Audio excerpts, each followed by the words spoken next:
Financial statement. बराबर है, कल तुम लोगों को मैंने बताया था।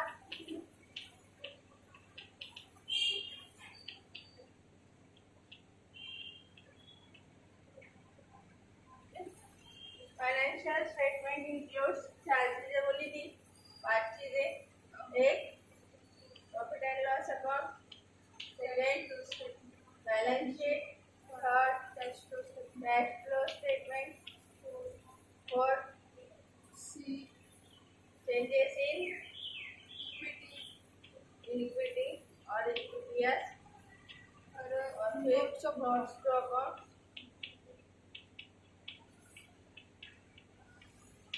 इन सारी चीजों का इस्तेमाल, ये सारी चीजों का इन्वॉल्वेशन फाइनेंशियल स्टेटमेंट में किया जाता है। किसके? कंपनीज के फाइनेंशियल स्टेटमेंट में, या बड़ी जो ऑर्गेनाइजेशंस रहती उनके फाइनेंशियल स्टेटमेंट में इन सारी चीजों को लिया जाता है। प्रॉफिट एंड लॉस अकाउंट अपन जो निकालते वही है। बैलेंस शीट अपन जो निकालते एसेट्स और लायबिलिटीज वही है। Cash flow statement, cash flow statement देखा जाता बड़ी बड़ी जो कंपनीज रहती है, ऑर्गेनाइजेशंस रहती है, इनमें कैश के जो फ्लो है, कैश आना और जाना, इसका जो रेशियो है, इस पर बहुत सारी चीजें डिपेंड करती है। एक कंपनी ने अगर ईयर एंड पे 1 करोड़ रुपए कैश बता दिए, इसका मतलब ये नहीं है कि वो कंपनी बहुत अच्छी है, क्योंकि शायद ऐसा हो सके कि उसने लोन लिया हो और वो अमाउंट कैश में दिख रही हो। ऐसा हो सकता है कि उसने शेयर्स इशू किए हो और वो पैसे कैश में दिख रहे हो। तो कैश एकदम से बढ़ गई या कम हो गई या ज्यादा दिख रही है, तो इससे अपन ये नहीं बता सकते कि फाइनेंशियल स्टेटमेंट बहुत अच्छा है। इसलिए अपने को कैश का फ्लो कितना बढ़ा और कम हुआ और वो किन चीजों की वजह से बढ़ा और कम हुआ, ये समझना भी बहुत ज्यादा जरूरी है। इसलिए फाइनेंशियल कैश फ्लो स्टेटमेंट बनाया जाता और फाइनेंशियल स्टेटमेंट में उसको इम्पोर्टेंस दिया है। यहाँ पे इनका बोलना ऐसा है कि जब अपन ऑपरेटिंग एक्टिविटी मतलब सेल, परचेस, इनकम और एक्सपेंडिचर करके अगर अपना कैश फ्लो बढ़ रहा होगा, तो ऐसे सिचुएशन में अपन बता सकते कि कैश का जो फ्लो है या कैश का जो बैलेंस है वो अच्छा है या बुरा है। जैसे मैंने तुम लोगों को बोला कि कंपनी ने बोरो किया होगा और बोरो करके फिर कैश दिख रहे होंगे, 1 करोड़ का बोरोइंग है और 1 करोड़ की कैश दिख रही है। इसका मतलब क्या है? जो बोरोइंग किया वही अपने पास कैश अवेलेबल है, अपन ने विड्रॉ कर लिया है। तो ऐसे सिचुएशन में अपन बोलेंगे क्या उस कंपनी का बैलेंस अच्छा है? नहीं। बराबर है? या फ्लो ऑफ कैश अच्छा है? नहीं। हमेशा कंपनी क्या कर रही है? एक एसेट बेच रही है, बराबर है, और एसेट बेच के जो पैसे आ रहे हैं वो कैश बैलेंस में बता रही है। तो ये सही है क्या? नहीं। तो कैश फ्लो किन चीजों की वजह से चेंज हुआ, इसमें भी बहुत सारी चीजें डिटरमाइन कर सकती है, इसलिए कैश फ्लो को इम्पोर्टेंस दिया गया। उसके बाद कल तुम लोगों को बोला था कि अगर इक्विटी शेयर्स नए से इशू करना है तो शेयर होल्डर्स जो एग्जिस्टिंग शेयर होल्डर्स है उनसे क्या लेनी पड़ती? परमिशन लेनी पड़ती। तो ऐसे सिचुएशन में जो इक्विटी शेयर्स नए से इशू होते हैं उसकी वजह से पुराने शेयर्स की प्राइसेस और नए शेयर्स की प्राइसेस में डिफरेंस क्रिएट होता है, या नए शेयर होल्डर्स ऐड होने की वजह से अर्निंग में डिफरेंस क्रिएट होता है। इस वजह से शेयर्स की मार्केट वैल्यू चेंज हो जाती है, जिसका इफेक्ट भी देखना अपने को जरूरी हो जाता। तो कुछ ऑर्गेनाइजेशन मतलब बड़ी कंपनीज को ही ये स्टेटमेंट बनाना पड़ता, अपने यहाँ पे छोटी ऑर्गेनाइजेशन को ये स्टेटमेंट्स बनाने की जरूरत नहीं होती। ठीक है। नोट्स टू अकाउंट्स मतलब इसमें और इसमें जो एक्स्ट्रा जो चीजें हैं जिनका डिस्क्रिप्शन की जरूरत है, उन सारी चीजों के लिए नोट्स टू अकाउंट्स बनाना पड़ता। पहले ऐसा था कि बैलेंस शीट में जो जो आइटम्स आते उनके हर एक के एक शेड्यूल थे। 16 शेड्यूल का कंपनी अकाउंट बनाया जाता था, क्योंकि उसमें 16 आइटम रहते मेन हेड, तो 16 शेड्यूल बनाने पड़ते थे और वो 16 शेड्यूल में जो जो चीजें हैं वो वहाँ पे रिकॉर्ड करके उनकी बैलेंसिंग यहाँ पे बैलेंस शीट में लाई जाती थी। जैसे शेयर कैपिटल है, तो शेयर कैपिटल में उसका एक फर्स्ट नंबर का शेड्यूल था, उसमें शेयर होल्डर्स फंड, सबसे पहले ऑथराइज शेयर होल्डर्स फंड, फिर उसमें ऑथराइज कैपिटल, फिर subscribe capital, issued capital, called up capital, फिर पेड अप कैपिटल। और पेड अप कैपिटल की वैल्यू इधर बैलेंस शीट में कैपिटल में लिखी जाती थी। तो ऐसा हर जगह जरूरी था कि एक शेड्यूल बनाया जाए, 16 शेड्यूल निकाले जाए। ठीक है, तो अगर कोई शेड्यूल है तो उसमें अगर कोई आइटम नहीं भी है तो भी बैलेंस शीट में वो जरूरी होने की वजह से 0-0 करके उसका जो बॉक्स है या जो शेड्यूल है वो निकालना ही पड़ता था। शेड्यूल इन द सेंस एक बॉक्स रहता है जिसमें एक्स्ट्रा डिस्क्रिप्शन दिया रहता है। ठीक है, तो अभी अपन पढ़ेंगे जब मैं और क्लियर करूंगी। तो ऐसे सिचुएशन में ये जो अब कंपनी एक्ट 2013 में ऐसा बोला गया कि इतना शेड्यूल निकालना और नहीं है उनके आइटम के भी इररिलेवेंट शेड्यूल निकाल के 0-0 अमाउंट करके उनके बैलेंसेस फॉरवर्ड करना, इतना ना करके जिन जिन आइटम्स में ज्यादा डिस्क्रिप्शन की जरूरत है उनके ही क्या निकाली जाए, नोट्स निकाली जाए। तो अब वो शेड्यूल्स हट गए। अब तुमको बोला गया है कि अगर तुमको जरूरी है शेयर कैपिटल में पूरा डिस्क्रिप्शन लेना है तो तुम उसकी नोट्स निकालो। फिक्स एसेट है, फिक्स एसेट में बहुत सारी फिक्स एसेट्स है तो उसमें डिस्क्रिप्शन आएगा तो उसका एक नोट्स डॉक्यूमेंट बना लो और फिर बैलेंस शीट में फाइनल फिगर ट्रांसफर करो। बराबर है।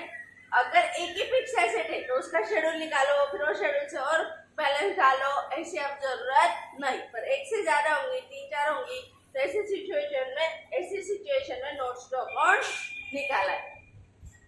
ठीक है, पर एक एक आइटम होगा, जैसे कैश होगा तो कैश के schedule, cash and cash equivalent, तो कैश के बैलेंस, बैंक के बैलेंस सिर्फ इतना ही होगा तो डायरेक्टली वो बैलेंस शीट को डाल दो, उसकी नोट्स निकालने की जरूरत नहीं। लेकिन बहुत सारे बैंक्स होंगे, बहुत सारे कैश अलग अलग सिचुएशन में आई होंगी, उसका अलग एक्स्ट्रा डिस्क्रिप्शन की जरूरत है तो उसके लिए नोट्स डॉक्यूमेंट्स निकालें। ठीक है, तो इस तरीके से ये 5 पार्ट्स कंपनीज फाइनेंशियल स्टेटमेंट का पार्ट माने। ठीक है, जैसे अपन जो बैलेंस शीट निकालते वो कौन से फॉर्म की रहती, टी फॉर्मेट की, है ना। तो कंपनीज में ये वर्टिकल फॉर्मेट की बैलेंस शीट निकालते, कैसे निकाली जाती, वर्टिकल फॉर्मेट मतलब सीधा खड़ा फॉर्मेट निकाला जाता। अब कभी कभी नहीं, नए रूल्स के हिसाब से सोल प्रोप्राइटरी कंसर्न का भी vertical format of balance sheet और इनकम स्टेटमेंट निकाला जाता है। इनकम स्टेटमेंट मतलब क्या, 2 टाइप के स्टेटमेंट अपन बनाते हैं, कौन सा परफॉर्मेंस स्टेटमेंट और एक कौन सा इनकम स्टेटमेंट। और परफॉर्मेंस स्टेटमेंट में अपन क्या लिखते हैं, बैलेंस शीट, है ना, और निकालते। और इनकम स्टेटमेंट में अपन ट्रेडिंग और प्रॉफिट एंड लॉस अकाउंट निकालते। ठीक है, तो ऐसे सिचुएशन में सोल प्रोप्राइटरी कंसर्न का भी vertical format of balance sheet और vertical format of income statement बनाया जाता चेंजेस के हिसाब से। ठीक है, जो कि अभी तुम्हारे 12th के नए सिलेबस का पार्ट भी है। एक टॉपिक तुम लोगों को ऐड किया गया है, मैंने पहले ही बताया है कि क्वेश्चन नंबर 2 ये जो पूरी तरीके से एम्प्टी पड़ा हुआ है अभी नए सिलेबस के हिसाब से, जिसमें पुराने सिलेबस में रेशो की थ्योरी या कैश फ्लो वगैरह की थ्योरी और सिंगल एंट्री सिस्टम का फॉर्मेट ये चीजें आती थी। अब वो न आके वहाँ पे अब इश्यू ऑफ शेयर्स और उसको और ये फाइनेंशियल स्टेटमेंट की थ्योरी आ सकती, बराबर है। तो इसलिए अपने को जरूरी है कि अपन वो भी देख ले। तो सबसे पहले अपन सिंगल सोल प्रोप्राइटरी कंसर्न के लिए जो vertical format of balance sheet और vertical format of income expenditure दिया है वो कैसे निकालते वो देख लेते हैं। उसके बाद अपन कंपनीज पे जाएंगे। इतना समझा?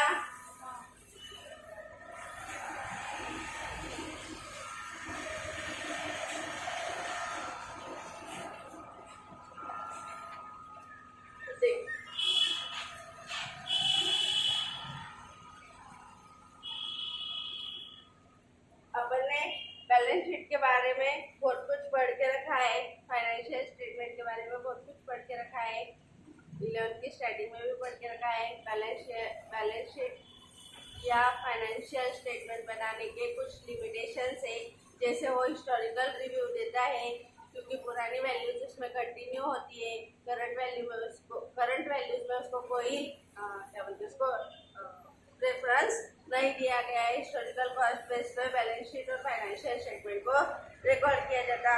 उसके बाद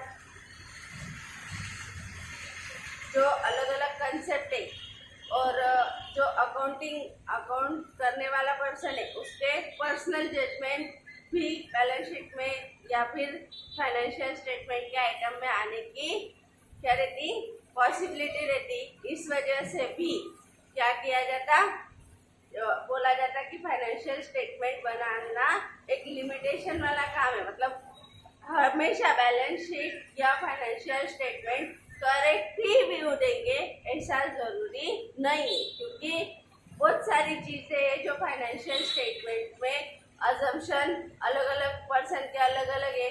जैसे कि इन्वेंट्री का valuation first in first out method, last in first out method वगैरह वगैरह, इन सब चीज़ों से किए जाते हैं।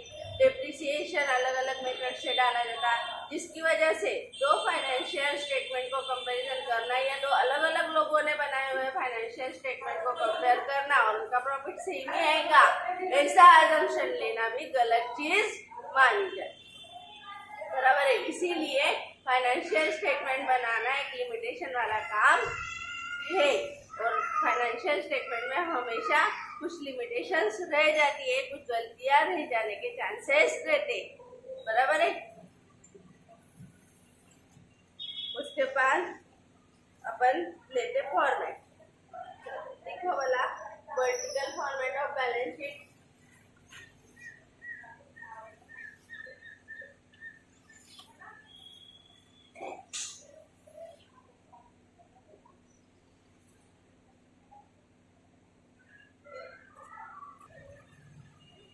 यहाँ पे लिखा जाता डैश कंपनी लिमिटेड, ठीक है। फ्रेंड्स के बुक में वैसे ये फॉर्मेट दिया हुआ है। ये balance sheet mostly vertical format ये कंपनी के थ्रू बनाया जाता है, पर कभी कभी सोल प्रोप्राइटरी कंसर्न भी इसको आप बनाने लगते हैं, ठीक है। सबसे पहले है इधर पर्टिकुलर, इधर है अमाउंट और अमाउंट, ऊपर लिखा जाता लायबिलिटीज में लिख के sources of funds. Sources of funds मतलब क्या, कहाँ कहाँ से पैसा आया, बराबर है। तो उसमें सबसे पहले है शेयर होल्डर्स फंड या ओनर्स फंड। अगर क्या बोलते सोल प्रोप्राइटर का या पार्टनर का बनाना है तो वो क्या है, ओनर, तो उनका ओनर्स फंड मतलब उनका कैपिटल या तो शेयर होल्डर्स फंड,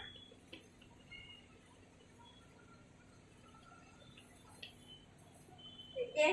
उसके बाद अगर कंपनी रही तो उसमें क्या आता, शेयर कैपिटल आता है, ये अपन ने पढ़ा हुआ है ओनर्स फंड। शेयर कैपिटल के कितने टाइप है, तो इक्विटी कैपिटल और सेकेंड है रेफरेंस कैपिटल, ठीक है। उसके बाद ये ए पार्ट है, इसमें ये स्मॉल 1, ये 2 या स्मॉल ए, चलो ये लिख लो। इसके बाद रिजर्व एंड सरप्लस पे अल्टीमेटली राइट किसका रहता, शेयर होल्डर्स का रहता, इसलिए रिजर्व एंड सरप्लस भी क्या बनेगा, ओनर्स फंड, ठीक है। इसमें फिर प्रॉफिट एंड लॉस अकाउंट, जो डिस्ट्रीब्यूट नहीं हुआ है शेयर होल्डर्स को या ओनर घर पे नहीं लेके गए हैं बचा हुआ बैलेंस।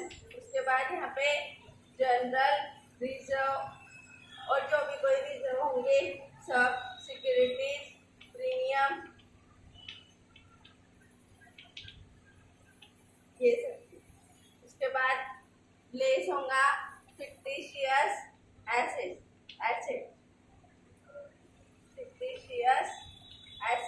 फिक्टिशियस एसेट्स मतलब प्रिलिमिनरी एक्सपेंसेस वगैरह जो प्रमोटर कंपनी के प्रमोशन के टाइम करते हैं, या discount on issue of debenture, discount on issue of shares, ये जो कुछ एसेट्स है जो कि एसेट्स नहीं है, जो कि लॉसेस है, तो उनको फिक्टिशियस एसेट बोला जाता है क्योंकि उनको एसेट साइड में लिखा जाता।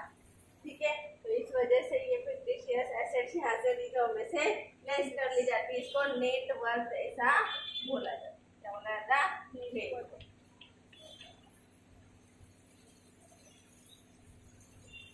ठीक है, उसके बाद स्टार्ट होता B, borrowed fund. Borrowed fund में आएगा बैंक लोन, मतलब सिक्योर्ड, अनसिक्योर्ड। सिक्योर्ड में आएगा बैंक लोन, डिबेंचर, बराबर है। और अनसिक्योर्ड में आएंगे अपने क्रेडिटर्स, अदर लेंडर्स। ठीक है, फिर ये टोटल कंप्लीट कर ली जाती पार्ट 1, इसको बोला जाए। ठीक है, सोर्सेस ऑफ फंड। फिर सेकेंड, इसके नीचे कंटिन्यू किया जाता एप्लीकेशंस ऑफ फंड। क्या किया जाता? Application of fund. ठीक है, मतलब ये कौन सी साइड है? अब एसेट साइड। ठीक है, और इसमें लिखा जाता फिर फिक्स एसेट सबसे पहले। ठीक है, फिक्स एसेट में टेंजिबल, पहले इंटेंजिबल, फिर टेंजिबल। इंटेंजिबल एसेट्स पता है तुम लोगों को? कुछ नहीं तो गुडविल तो पता ही होगा, गुडविल, कॉपीराइट, पैटर्न्स, बराबर है, नो हाउ वगैरह। टेंजिबल मतलब प्लांट, बिल्डिंग, मशीनरी वगैरह सब। ठीक है, उसके बाद फिर सेकेंड पार्ट में आता इन्वेस्टमेंट। अपन ने कहीं इन्वेस्टमेंट इन शेयर्स की होंगी या बाकी कोई एफडी वगैरह रखी होंगी तो वो। उसके बाद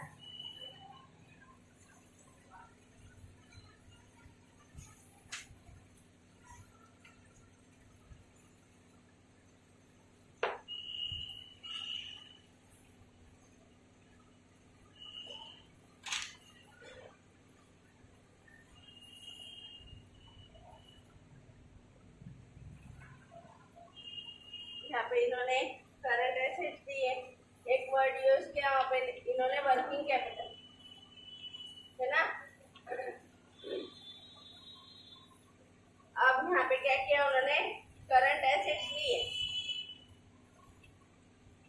और उसमें से लेस करंट लायबिलिटीज की।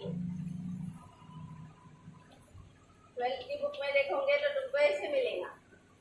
और शेड्यूल 3 के हिसाब से कंपनीज का फॉर्मेट अगर तुम लोग देखोगे तो तुम लोगों को करंट एसेट तुरंत इसके, करंट लायबिलिटीज तुरंत इसके बाद मिलेगा, क्योंकि वो क्या है? सोर्सेस ऑफ फंड है इन शॉर्ट, बराबर है। तो ये थोड़ा सा स्टेट बोर्ड ने क्यों चेंज किया है पता नहीं। शेड्यूल 3 में जो एक्चुअली कंपनी एक्ट के हिसाब से शेड्यूल है वो अगर तुमको एक्सप्लेन करना होगा तो ऐसे सिचुएशन में ये उन्होंने थोड़ा सा डिस्टर्ब कर दिया है, क्योंकि उस हिसाब से नहीं। पर ऐसा नहीं है कि वो ऐसा लिख नहीं सकते। ठीक है, तो करंट एसेट्स में से करंट लायबिलिटी है। तो करंट एसेट्स क्या क्या है? कैश, बैंक, बोलो डेटर्स, स्टॉक, भूल गए क्या? हाँ, ये सारी क्या है? Current assets. इसमें बिल्स रिसीवेबल, बराबर है, और उसमें से लेस क्या कर लेना है अपने को? करंट। फिर उसमें करंट लायबिलिटी में क्रेडिटर्स, जो कि मैंने अनसिक्योर्ड में लिखे थे, है ना। तो ये यहाँ पे नहीं आएंगे, कितना आएंगे? यहाँ पे current liability, creditors, bills payable, और क्या आएगा वाला? Outstanding expenses, prepaid expenses. ठीक है, ये सारी चीजें यहाँ पे आएंगी, समझ में है?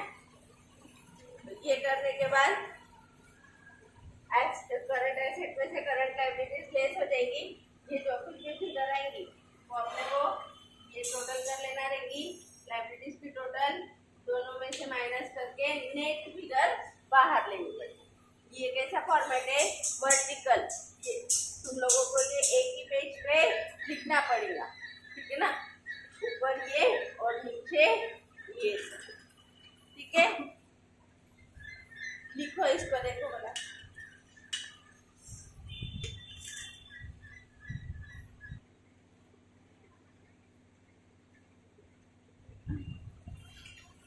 लिखा ये, फिर ये करंट लायबिलिटी, पीओडी भी आएंगे इसमें, बैंक ओवरड्राफ्ट, ठीक है ना।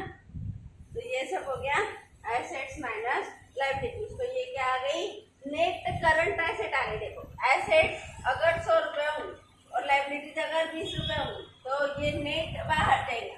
तो इसमें कैसे ऐड होगा, ये नेट ऐड हो जाएगा, समझ में आया।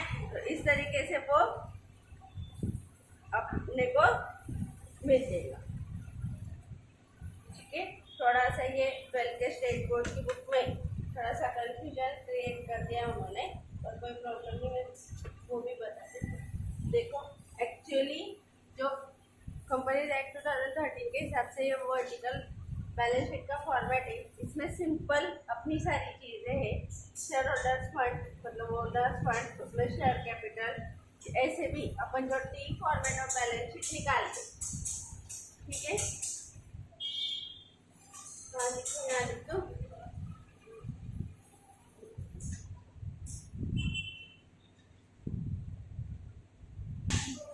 T format of balance sheet अगर निकालते अपन तो तुम लोगों को पता है इसमें क्या क्या आता था। ये बैलेंस शीट में इधर कैपिटल आता है ना, उसके बाद इधर क्या आता था, रिजर्व आते थे, उसके बाद क्या आता था, अगर थोड़ा स्टैंडर्ड वे में लिखे तो सिक्योर्ड क्रेडिटर्स आते है ना, मतलब बैंक लोन वगैरह वो सब। उसके बाद क्या आता था, अनसिक्योर्ड क्रेडिटर्स मतलब क्रेडिटर्स वगैरह, बराबर, अनसिक्योर्ड क्रेडिटर्स, इस तरीके से तुम लिखते थे। फिर तुम लोग एसेट साइड में कैसे लिखते थे, फिक्स एसेट, फिर फिक्स एसेट में पूरी टेंजेबल इंटेंजेबल फिक्स एसेट, फिर उसमें लिखते थे करंट एसेट, ठीक है। इधर अनसिक्योर्ड क्रेडिटर्स में बाइफर्केशन किया जाता करंट लायबिलिटीज। करंट लायबिलिटीज मतलब क्या, जो अभी के अभी पेड करना रहती वो लायबिलिटी, जैसे क्रेडिटर्स अभी के अभी पैसे मांग सकते हैं, बराबर है। जो खर्चा देना बाकी है वो अपने को अभी देना पड़ सकता है, वो सारी चीज़ों की जो लायबिलिटी उसको करंट लायबिलिटी ऐसा बोला जाता है। वो अनसिक्योर्ड क्रेडिटर्स का एक पार्ट है, बराबर है। उसके बाद करंट लायबिलिटी में बीओडी भी लिखा जाता है, क्योंकि बीओडी के लिए कोई ऐसी सिक्योरिटी अपन ने बैंक को नहीं दी रहती। अपन जैसे ही करंट अकाउंट में पैसे डालेंगे जिसपे उन्होंने ओवरड्राफ्ट दिया है, वो लोग तब उसके पैसे अपने से ले सकते। फिर अपन ने नहीं दिए तो फिर वो अपने यहाँ पे आके मांग सकते, पर उनको अपन ने कोई सिक्योरिटी नहीं दी रहती। इसलिए बीओडी भी कभी कभी क्या रहता, अनसिक्योर्ड रहता, कभी कभी मतलब 99% वो अनसिक्योर्ड ही रहता, उसके लिए कोई सिक्योरिटी बैंक ने अपने से नहीं ली रहती। हाँ, अगर करंट अकाउंट को सीसी अकाउंट अगर लिंक है और ऐसे सिचुएशन में अगर बैंक ने अपने से कोई सिक्योरिटी लेके रखी है तो फिर बीओडी सिक्योर्ड हो सकता है। लेकिन बीओडी ये मोस्टली करंट लायबिलिटी और करंट लायबिलिटी में अनसिक्योर्ड लायबिलिटी है, और अनसिक्योर्ड लायबिलिटी में करंट लायबिलिटी अपने को अभी के अभी पे करना है। आउटस्टैंडिंग एक्सपेंसेस अपने सारे क्रेडिटर्स, ट्रेड पेबल्स जो रहते, बिल्स पेबल्स, बराबर है। उसके बाद क्या बोला मैंने, outstanding expenses, free received income, ये सब क्या है, करंट लायबिलिटी, अनसिक्योर्ड क्रेडिटर्स में करंट लायबिलिटी का ये पार्ट है। ऐसा अगर स्टैंडर्डाइज फॉर्मेट में तुम लोग लिखो तो समझ में आया क्या हुआ। बैंक लोन सिक्योर्ड रहता, कोई भी बैंक अगर कोई टर्म लोन, होम लोन, या तो व्हीकल लोन, या तो प्लांट एंड मशीनरी इक्विपमेंट के लिए लोन, अगर कोई ऐसा लोन देते होंगे तो उसके लिए 101% जो एसेट अपन परचेस कर रहे हैं वही एसेट एज ए सिक्योरिटी मान लेते। जैसे कि बिल्डिंग के लिए लोन लिया होगा, फैक्ट्री बिल्डिंग के लिए, तो बिल्डिंग ही क्या कर लेती, बैंक लोन सिक्योरिटी बोल के रख लेती।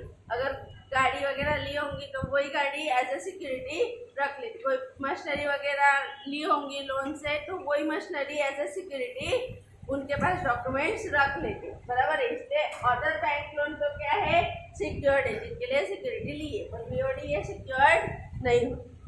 ठीक है। तो अब मोटा मोटी ऐसा फॉर्मेट तुम लोग लाइबिलिटी साइड में लिखते हो। फिक्स एसेट में फिर गुडविल वगैरह ये सब ऊपर आना चाहिए, फिर plant and machinery, land and building, ये सब चीज, ठीक है, समझ आया। फिर उसके बाद करंट एसेट बीच में आता है एक आइटम इन्वेस्टमेंट ये अपन तुरंत बेचते नहीं, मतलब अपन जो भी इन्वेस्टमेंट करते मोस्टली वो इन्वेस्टमेंट कैसी रहती, कुछ पीरियड तक के लिए अपन ने वो इन्वेस्टमेंट की रहती। अपन ट्रेडर इन्वेस्टमेंट के ट्रेडर नहीं रहते, तो ये जो इन्वेस्टमेंट रहती है नॉन ट्रेडिंग इन्वेस्टमेंट रहती। कौन सी रहती, नॉन ट्रेडिंग। अपन ने सिर्फ अपने फ्यूचर के लिए या सेफ्टी के लिए या एक्स्ट्रा मनी अपन ने क्या कर दिया रहता, इन्वेस्ट कर दिया रहता, इसलिए इसको नॉन ट्रेडिंग इन्वेस्टमेंट ऐसा बोला जाता। वो एसेट साइड में लिखा है, ठीक है। उसके बाद लिखा जाता करंट एसेट्स, और करंट एसेट्स में फिर लिया जाता अपने सब, तो उसमें भी सबसे पहले डेटर्स,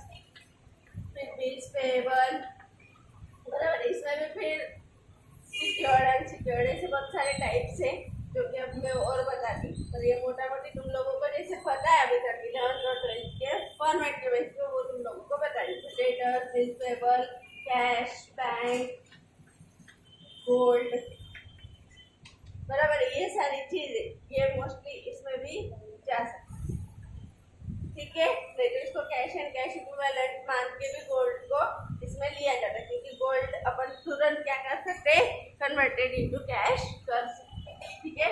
वैसे ही इन्वेस्टमेंट का भी इन्फॉर्मेशन इसमें किया जाता है, लेकिन इन्वेस्टमेंट में अगर फिक्स डिपॉजिट होगी तो वो तुरंत कैश में कन्वर्ट नहीं हो सकती, क्योंकि अगर टर्म पीरियड फिक्स है तो अपन उसको जल्दी लिक्विड करवाएंगे नहीं, क्योंकि करवाने की वजह से अपने को उसका क्या हो सकता है, लॉसेस हो सकता, ठीक है, समझ में।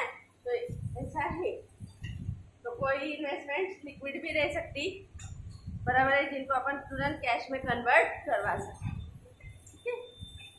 तो ये सारी चीजें मोटा मोटी तुम लोगों ने T form of balance sheet में पढ़ी हुई। अब इन्हीं चीजों को उठा के सेम चीजों को मैंने क्या कर दिया, इधर डाल दिया वर्टिकल में, ये ऊपर है, इसके नीचे ये स्टार्ट करना है, ये अंदर ये लाइन लेना नहीं है। देखो ऐसा लिखा है तो तुम लोग भी 2 पेज पे ऐसा अलग अलग लिख लोगे, ऐसा लिखना नहीं है।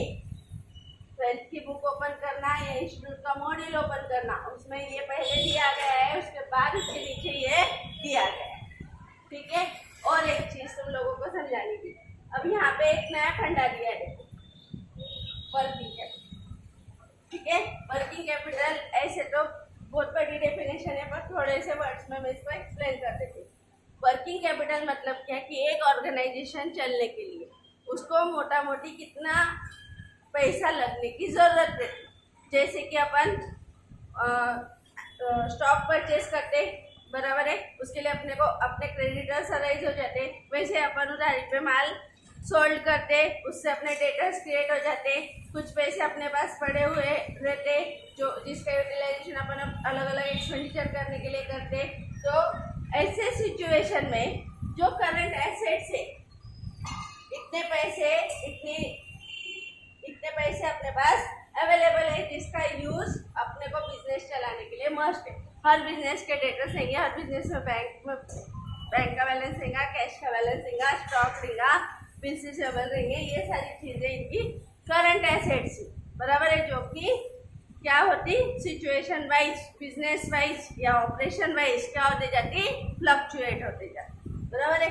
वैसे ही करंट लायबिलिटीज भी, अपने को क्रेडिटर्स के पैसे देना है, देना है, माल लेना है, तो तुरंत वो कम ज़्यादा हो सकते हैं, bills payable, outstanding expenses, BOD, ये सारे क्या है, करंट लायबिलिटीज है, जो कि अपने को अभी के अभी पे करने की जिम्मेदारी भी आ सकती। तो नेट वर्किंग कैपिटल मतलब अपने पास इतने एसेट्स है, इतनी लायबिलिटीज है, तो कितना कैपिटल अपने को बिजनेस ऑपरेशन करने के लिए और एक्स्ट्रा लग सकता है, अपने पास अवेलेबल है, तो इसका कैलकुलेशन यहाँ पे किया गया है, ठीक है। अब इसको यहाँ से ऐड, यहाँ पे लेस क्यों किया गया है, देखो अगर कोई कंपनी, कोई सोल ट्रेडिंग कंसर्न है, ये सबकी टोटल है सपोज 100 रुपीज, तो एसेट की टोटल भी क्या आनी चाहिए, 100, ठीक है। तो मैंने यहाँ पे ले लिया 30 rupees capital, 20 rupees reserve, 10 rupees secure capital, और इधर बीओडी 5 रुपए, क्रेडिटर्स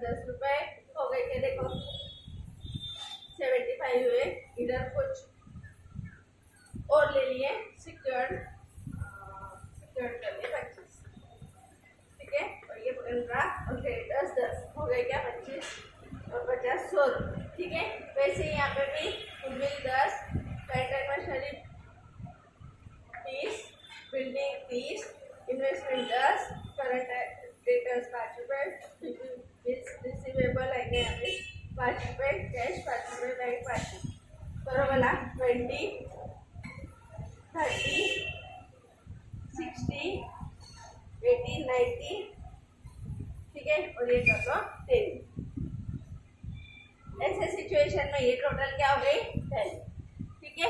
अब यहाँ पे इन्होंने क्या बोला है कि तुम लोग करंट एसेट्स और लाइबिलिटीज को ऑफसेट कर लो, मतलब ये कर लो एसेट कितनी है 5, 10, 15, 20 और 30, 30 में से कितने गए 25, बराबर है। तो तुम ये 25 न लिख के और ये 30 न लिख के नेट करंट एसेट या नेट वर्किंग कैपिटल कितना लिख दो 5 रुपये। अब देखो फिर भी ये मैच हो जाएगा, इसमें से ये लेस, इसमें से ये लेस कर दो, मोस्टली इसमें से ये लेस होना चाहिए, मोस्टली नहीं 101% इसमें से ये लेस होना चाहिए, क्योंकि अपने पास एसेट्स ज़्यादा होनी चाहिए, लाइबिलिटीज कम होनी चाहिए, तभी अपन बोलेंगे कि अपने पास पैसे वर्किंग करने के लिए पैसे बचे हुए थे, ठीक है। चलो अभी हो गया 30, 20 और 75, और ये भी देख लो ये हो गया 75।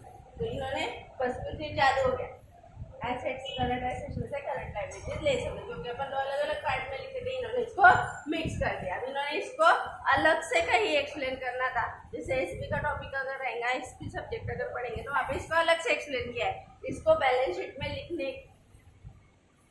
को कहीं भी अलाउड नहीं है। ये इन्होंने स्टेट बोर्ड वालों ने क्यों किया मेरे को नहीं पता, ठीक है। पर actually schedule part 1 of schedule 3 of companies act के हिसाब से ऐसा फॉर्मेट नहीं है, ठीक है।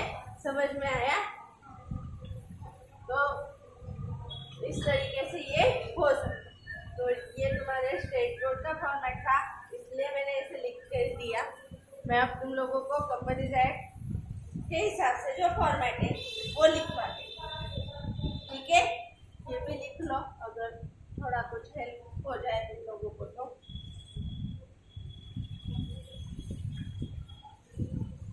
ठीक है। तो स्टेट बोर्ड के हर एग्जाम्पल में इन्होंने करंट एसेट में से करंट लायबिलिटी को लेस किया, इतना तुम लोगों को ध्यान रखना पड़ेगा, ठीक है। एक एग्जाम्पल दिया उन्होंने, वो देख लेते हैं। देखो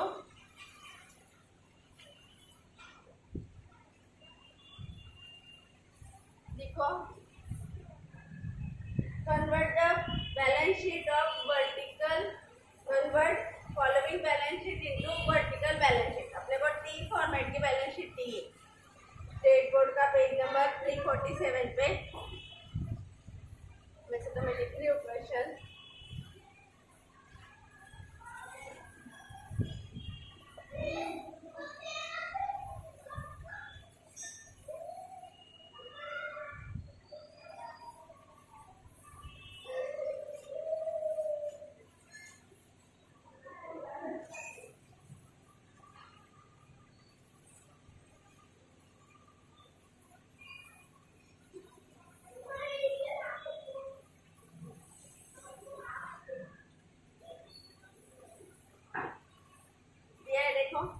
फॉर्मेट का बैलेंस शीट दिया है,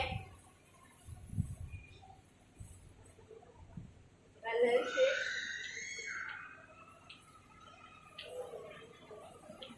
एज ऑन 31st March 19, ठीक है।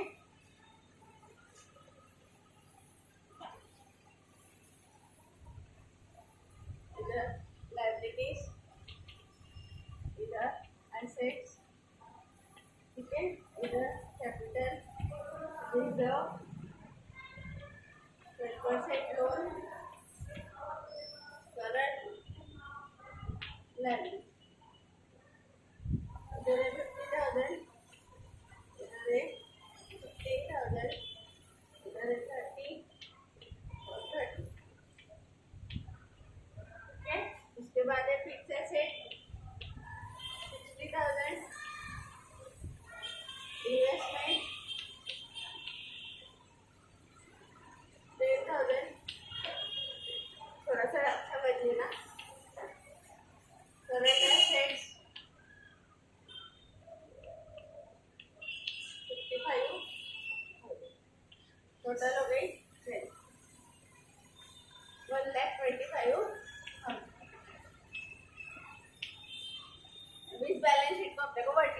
शीट में स्टेट बोर्ड के हिसाब से कन्वर्जन करते हैं।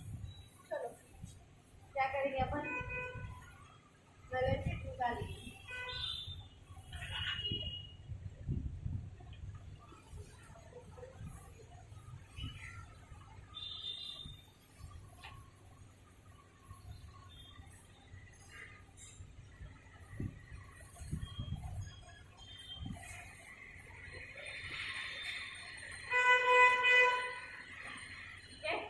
यहाँ पे लिखेंगे बैलेंस शीट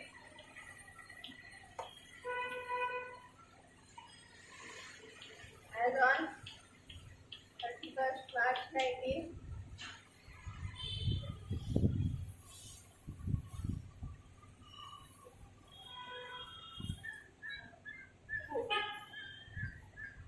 लिखेंगे।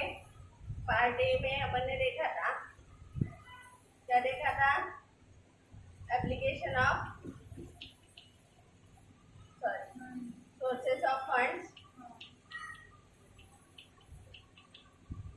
सोर्सेस ऑफ फंड्स में फर्स्ट है ओनर्स फंड, बोलो ओनर्स फंड में 50,000 के बाद reserve and surplus. Owner's fund में कैपिटल लिखो 50,000, उसके बाद रिजर्व लिखो 15,000।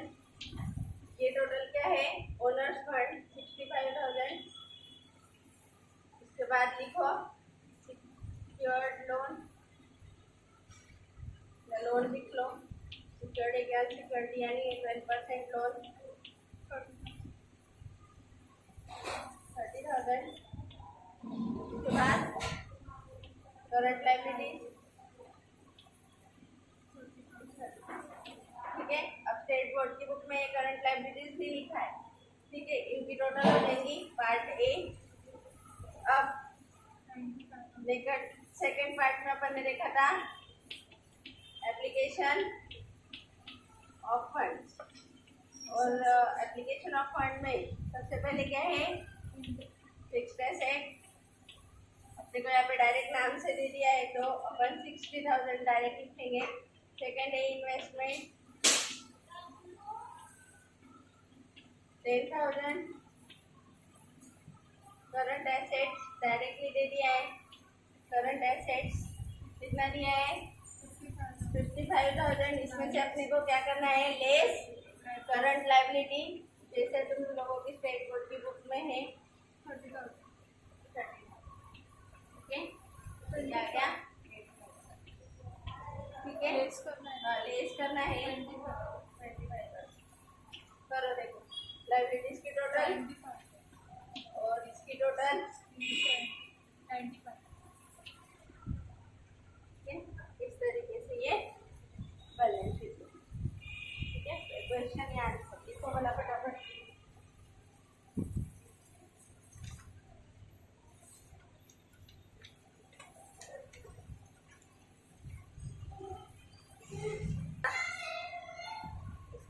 नेटवर्क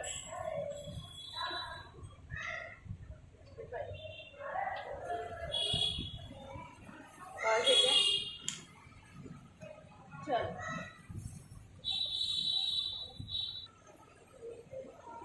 हो गया।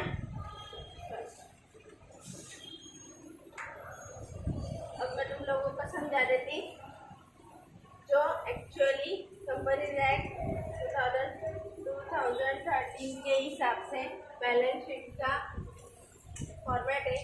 शेड्यूल 3 पार्ट 1 में वो बता देती। फाउंडेशन में तो ये सिर्फ थ्योरी पर्पस के लिए दिया गया है। एक्स्ट्रा को बैलेंस शीट तुम लोगों को बहुत सारे टाइम निकालना बोला जाता, जैसे कि शॉप शेयर्स में अपने पढ़ा, शॉप डिवेंचर्स में अपने अलग अलग आइटम पढ़े, अलग अलग अकाउंट्स निकाले। तो जब भी डिवेंचर इशू के होंगे तो पैसे आएंगे, या तो क्या आएगा एसेट्स आएंगी, और देन कैश के लिए होंगे तो बराबर है। बैंक लोन इशू किया होगा तो बैंक लोन लिया होगा तो इस सिचुएशन में कैश भी आएगी और लायबिलिटीज भी आएंगी। तो इस हिसाब से बैलेंस शीट में वो सारे आइटम का एक्सट्रैक्ट अपने को बताना था अलग अलग एग्जाम्पल्स में। तो इस वजह से इन्होंने ये थ्योरी में अपने को दिया है कि एटलीस्ट तुमको ये पता हो कि एक्सट्रैक्ट जब तुम लोगों को निकालना है तो एक्सट्रैक्ट में अपने को क्या क्या चीज़ें लिखनी पड़ेगी और लिख सकते हैं और कहाँ उसको लिखना चाहिए। ठीक है, कंपनी एक्ट के हिसाब से। तो देखो part 1 form of balance sheet कौन सा 2013 का शेड्यूल 3 पार्ट 1 क्या है बैलेंस शीट का फॉर्मेट। ठीक है, उसके हिसाब से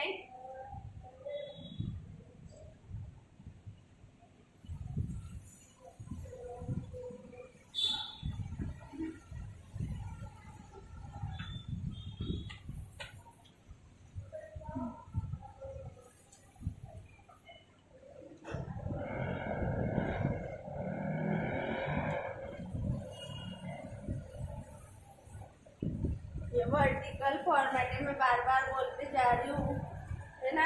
तो तुम लोग मेरी अगर लाइब्रेरीज इधर भी आ गई और एसेट्स मैंने इधर भी लिखी तो भी तुम लोगों को इसके जस्ट नीचे लिखना है, ये ध्यान रखना। नहीं तो मैंने देखे ऐसे बच्चे जो बाद में बोलते कि मैम हमको तो लगा कि आपका हर टाइम ऐसे आ रहा था, तो मेरे को लिमिटेशन है ना, मैं बोर्ड को नीचे नहीं बढ़ा सकती। ठीक है, तो इस वजह से बैलेंस शीट यहाँ पे या नेम ऑफ द कंपनी या साइड में भी लिख सकते हैं, है ना। As on balance sheet of P limited as on जो भी डेट होगी वो। ठीक है, कंपनी की बैलेंस शीट निकालते वक्त अपने को कुछ चीज़ें ध्यान रखनी पड़ेगी। जैसे यहाँ पे आएगा पर्टिकुलर, यहाँ पे आएगा नोट्स। मैंने तुम लोगों को अभी बोला कि नोट्स टू अकाउंट्स मस्ट है ना, और figure of current year end और figure of past year previous year. ठीक है, इसको बोला जाता है कंपनीज की बैलेंस शीट कभी भी कंपैरेटिव बैलेंस शीट बनती है। क्या बनती है? Comparative balance sheet. कंपैरेटिव मतलब कंपैरिजन करने वाली, एक साथ ही कंपैरिजन होती है। पिछले साल अपना शेयर कैपिटल कितना था, अभी कितना है, रिजर्व कितने थे, अभी कितने है, एसेट्स कितनी थी, अभी कितनी है, फिक्स एसेट कितनी थी, अभी कितनी है, पिछले साल कितनी थी, अभी कितनी है, करंट एसेट पिछले साल कितनी थी, अभी कितनी है, करंट लायबिलिटी पिछले साल कितनी थी, अभी कितनी है। तो इसको कंपैरेटिव बैलेंस शीट ऐसे नाम से भी पहचाना जाता है। बराबर है। सेम ये टॉपिक 12th की बुक में भी है, तो जिसमें अपने को 2 साल की कंपैरेटिव बैलेंस शीट भी बनानी पड़ सकती। बराबर है। तो यहाँ पे सबसे पहले इक्विटी एंड लायबिलिटी। ठीक है, अब ये क्वेश्चन आ सकता, मैडम हमने 12th के हिसाब से वैसा लिखना है, ऐसा लिखना, 12th के हिसाब से वैसे लिखना, फाउंडेशन के हिसाब से, इसको कोई दो राय नहीं, अपन कुछ कर नहीं सकते, जो दिया है वो तो अपने को करना ही पड़ेगा। वहाँ पे वैसे दिया तो अपन भी वैसे ही लेंगे, सिर्फ ये नाम चेंज है।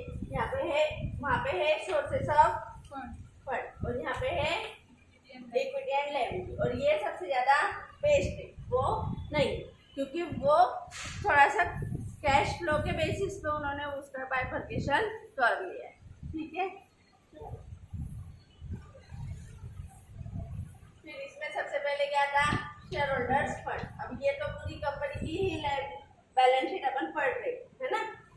शेयर होल्डर्स फंड, इसमें शेयर कैपिटल में इक्विटी और प्रेफरेंस। ठीक है ना। अब देखो, तो यहाँ पे क्या होता था, अगर अपन कंपनी की बैलेंस शीट ऐसे निकालने लगे और करने लगे तो यहाँ पे कितना डिस्क्रिप्शन आएगा, शेयर होल्डर्स फंड, फिर authorised capital, issued subscribe capital, issued capital, फिर कॉल्ड अप कैपिटल, फिर पेड अप कैपिटल, फिर इतना सब इक्विटी का, इतने सब प्रेफरेंस का, इतना ही सब अलग अलग क्लास ऑफ इक्विटी, मतलब अलग अलग टाइम इशू करने गए तो उसका अलग अलग डिस्क्रिप्शन होता। तो ऐसे सिचुएशन में अगर शेयर कैपिटल के बारे में सारी इन्फॉर्मेशन अपने को देनी है तो 2-3 पेज, 1 पेज, 2 पेज कंपनी को शेयर कैपिटल के बारे में बताने लग जाएगा। ठीक है, तो ऐसे सिचुएशन में मैंने तुम लोगों को बोला था कि हम लोगों को क्या आता था, एक शेड्यूल आता था, यहाँ पर लिखा रहता था, यहाँ पे नोट्स ना लिख के हम लिखते थे शेड्यूल। फिर ये शेयर कैपिटल की जो है ना वो पूरी इंफॉर्मेशन ऐसे बॉक्स में आती है। ठीक है, और ये बॉक्स में हमको राइज कैपिटल, फिर सब्सक्राइब कैपिटल, फिर कॉल्ड अप कैपिटल, फिर पेड अप कैपिटल, ये जुड़ जाएगा बिल्कुल ये सब। और ये पेड अप कैपिटल की जो फिगर रहती थी ये फिगर फिर यहाँ पे ट्रांसफर करनी। ठीक है, तो हमको क्या था कि तुम्हारे कैपिटल में कोई चेंज है या नहीं है, तुमको ये सब निकालना ही पड़ेगा क्योंकि वहां पे फिक्स 16 शेड्यूल थे। बराबर है, मतलब वो form part of balance sheet था। अब इन्होंने क्या थोड़े फ्लक्चुएशन लेके आए कि भाई ठीक है तुम लोगों के कैपिटल में ज़्यादा कुछ डिस्क्रिप्शन नहीं होगा तो तुम यही लिख दो शेयर कैपिटल, उसमें लिख दो इक्विटी कैपिटल और इक्विटी कैपिटल का डायरेक्ट बाहर डिस्क्रिप्शन ले। लेकिन अगर इक्विटी भी है, प्रेफरेंस भी है और क्लास अलग अलग क्लास है, बोनस है, तो इन सब का डिस्क्रिप्शन नोट्स में दो, उसको नंबर दो और वो नंबर यहाँ पे नोट करो और यहाँ पे लिख दो। ठीक है, तो यहाँ पे क्या आएंगे फाइनल फिगर। अभी भी फाइनल फिगर यहाँ पे आती क्योंकि इक्विटी इशू रहता है ऐसा नहीं रहता। बहुत सारे टाइप्स के कैपिटल मतलब प्रेफरेंस इक्विटी उसमें क्लास ऑफ शेयर्स अलग अलग तरीके के रहते हैं, तो उस वजह से इसका डिस्क्रिप्शन होके सिर्फ यहाँ पे पेड अप कैपिटल ट्रांसफर किया जाए। ठीक है, उसके बाद तो देखो तुम लोगों के मॉड्यूल के पेज नंबर 10.8 पे आओ, उसके बाद 10.9 पे तुमको एक some items are to be explain as follows. देखो ये बैलेंस शीट का फॉर्मेट है इधर और उसमें से भी कुछ आइटम अपने को यहाँ पे एक्सप्लेन किए, जैसे कि नंबर ऑफ शेयर्स ऑथोराइज, बराबर है number of shares which are issued, subscribe, not subscribe, issue at par और par value per share, calls in arrears, calls in advance, forfeited shares, इन सब का डिस्क्रिप्शन यहाँ पे ना लिख के नोट्स में किया जाता है और यहाँ पे फाइनल फिगर ट्रांसफर है ना। तो ऐसा उसके बाद है second item reserve and surplus. अब रिजर्व और सरप्लस सिर्फ एक टाइप का रिजर्व नहीं रहता, बराबर है कैपिटल रिजर्व रहते, सिक्योरिटी प्रीमियम रहता, बराबर है उसका जनरल रिजर्व रहता, रिजर्व फंड नाम की चीज रहती, इस साल का प्रॉफिट एंड लॉस जो डिस्ट्रीब्यूट किया है वो एज अ प्रॉफिट, जो बच गया है वो वैसे वैसे रिजर्व में ट्रांसफर करने के बाद भी बच गया तो प्रॉफिट एंड लॉस के नाम से दिखता। तो ये सब प्रॉफिट्स जो है वो कहाँ दिखते बचे हुए रिजर्व्स में, बराबर है। तो रिजर्व्स में जितना डिस्क्रिप्शन है जितना एक्सप्लेनेशन है वो सब का आएगा सेकंड नोट बनेगी। ठीक है, और उसमें सबका डिस्क्रिप्शन लिख के यहाँ पे फाइनल फिगर ट्रांसफर। ठीक है, यहाँ पे फाइनल फिगर, यहाँ पे फाइनल फिगर। तो ये 2 नंबर की नोट है तो दोनों। ठीक है, नहीं जरूरत है तो एक ही टाइप का रिजर्व है तो एक ही टाइप का रिजर्व यहाँ पे बाहर। ठीक है, लेकिन बहुत सारे तो टोटल करके उधर नोट्स निकालने पड़ेंगे, यहाँ पे टोटल करके समझ में आया। उसके बाद money received against share warrant. अब एक आइटम है, देखो तुम लोगों को पहले रिजर्व एंड सरप्लस देख लेते हैं page number 10.9। Reserve and surplus can be distributed among the following subheads. Capital reserve, capital reserve में भी बहुत सारे रहते हैं, फॉरफीचर से आया हुआ कैपिटल रिजर्व, एसेट बेच के आया हुआ कैपिटल, प्रॉफिट उसका ट्रांसफर किया हुआ capital reserve, capital redemption reserve, securities premium, debenture redemption reserve, revaluation reserve, surplus of profit and loss, other specific nature of reserve. बराबर इतने टाइप के रिजर्व रहते तो वो अलग अलग टाइप के होंगे तो वो नोट्स में लिखे जाएंगे, सबकी टोटल यहाँ पे ट्रांसफर। ठीक है, हाँ उसके बाद है money received against share warrant. कुछ शेयर्स शेयर वारंट में कन्वर्ट कर दिए जाते, कुछ शेयर्स क्या कर दिए जाते शेयर वारंट में कन्वर्ट किए जाते, तो वो अब अपने शेयर कैपिटल का पार्ट नहीं माना जाता, उनको अलग से लिखा जाता शेयर वारंट, बराबर है। उनको यहाँ पे थर्ड नंबर पे लिखा जाता money received against share. Mostly ये डायरेक्टली दिया हुआ आइटम रहता तो इसके लिए कोई नोट्स बनाने की जरूरत नहीं रहती। Money received against share. ठीक है, शेयर वारंट से कितने पैसे आए, क्योंकि वो शेयर्स बोल के आए रहते हैं जिन लोगों को ऐसा लगता है कि हमारे शेयर्स क्या बोलते हैं निगोशिएबल नेचर के हो जाए, वो लोग क्या करते हैं अपने शेयर सर्टिफिकेट जमा कर देते हैं और कंपनी से शेयर वारंट लेके चले जाते हैं, तो उनको शेयर होल्डर्स के नाम में से हटा दिया जाता और शेयर वारंट होल्डर के नाम से लिखा जाता। तो इसलिए वो शेयर कैपिटल में से ले सके कहाँ चले जाते शेयर वारंट में। तो अपने को पैसे काय से मिले, कैपिटल से नहीं मिले, क्या मान लिए जाते शेयर वारंट से मिले। तो ये इसका ही एक पार्ट है जिन्होंने शेयर वारंट में अपने शेयर्स कन्वर्ट करवा दिए। ठीक है, इसलिए इसको शेयर होल्डर्स फंड में लिया जाता है, ए बी और सी। ठीक है, उसके बाद एक share application money pending allotment. जिन शेयर का अभी तक अलॉटमेंट नहीं हुआ है उनके पैसे शेयर अलॉटमेंट मनी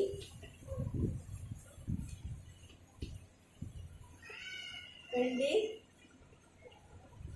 क्या है, शेयर सॉरी एप्लीकेशन है, वही बोल रही हूँ कि एप्लीकेशन होना चाहिए, application money pending allotment.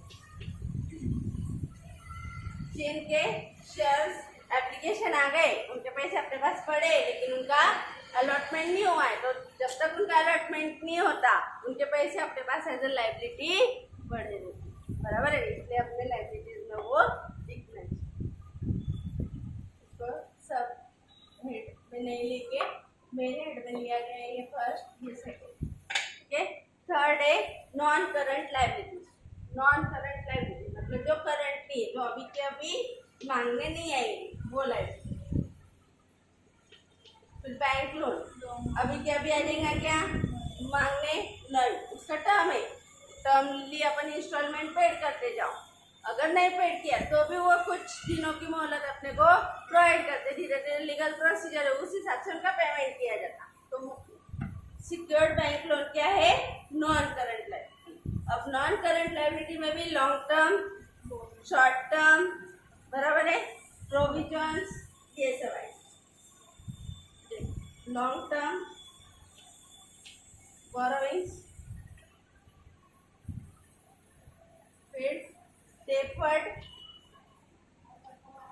Tax liability मतलब जो टैक्स अभी तक पेड नहीं हुआ है और जिसकी लाइबिलिटी कंफर्म भी नहीं है कि वो अभी के अभी पेड करना है, मतलब फ्यूचर में अपने को उसकी लाइबिलिटीज को पे करना है। ठीक है, या तो कोई टैक्सेस एडवांस में पे कर दिए हैं, बराबर है, और उससे ज़्यादा टैक्सेस पे करने आने वाले, इसलिए वहाँ पे वर्ड यूज हुआ है नेम्ड।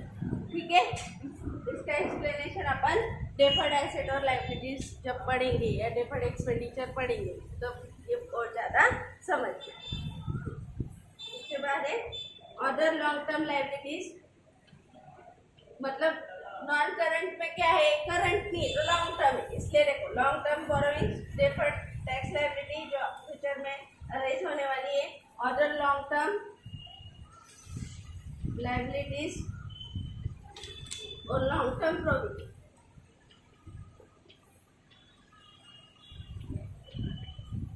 ठीक है, ये सारा एक्सप्लेनेशन तुमको जब तुम आईपीसीसी में जाएंगे तब पढ़ना है। देखो लॉन्ग टर्म बोरोइंग्स में फिर बॉन्ड्स, टर्म लोन्स, डिपॉजिट, तो डिपॉजिट से इशू करती कंपनी और डिपॉजिट से इशू करके भी पैसे ले सकती, loans and advances from relatives या related parties, other loans and advances अगर अपन ने लिए होंगे तो वो क्या है, लॉन्ग टर्म के लिए लिए तो लॉन्ग नॉन करंट लाइबिलिटीज में, अगर शॉर्ट टर्म के लिए दिए तो शॉर्ट टर्म में, बराबर है।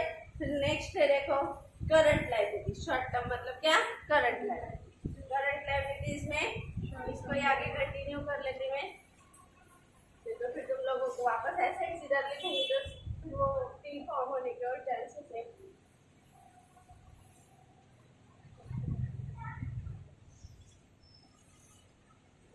सेम वैसे ही कॉलम बनेंगे, यहाँ पे आएगा करंट लाइबिलिटीज,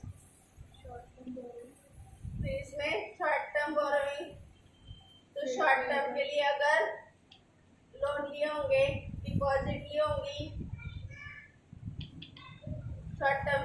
बेचारे चुके होंगे तो वो कहाँ आएंगे, short term liabilities, short term borrowings में। उसके बाद ट्रेड पेएबल, ये तो करंट लाइबिलिटी है ही, ट्रेड पेएबल, बिल्स पेएबल, बराबर है। उसके बाद other current liabilities, short term provisions, other current liabilities और short term,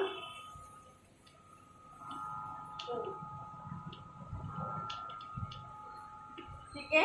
long term provisions में देखो यहाँ पे एक आइटम लिखा था long term provision. Long term provisions में क्या किया जाता, हर कंपनी पीएफ कट करती, ग्रेच्युटी का कंट्रीब्यूशन करती।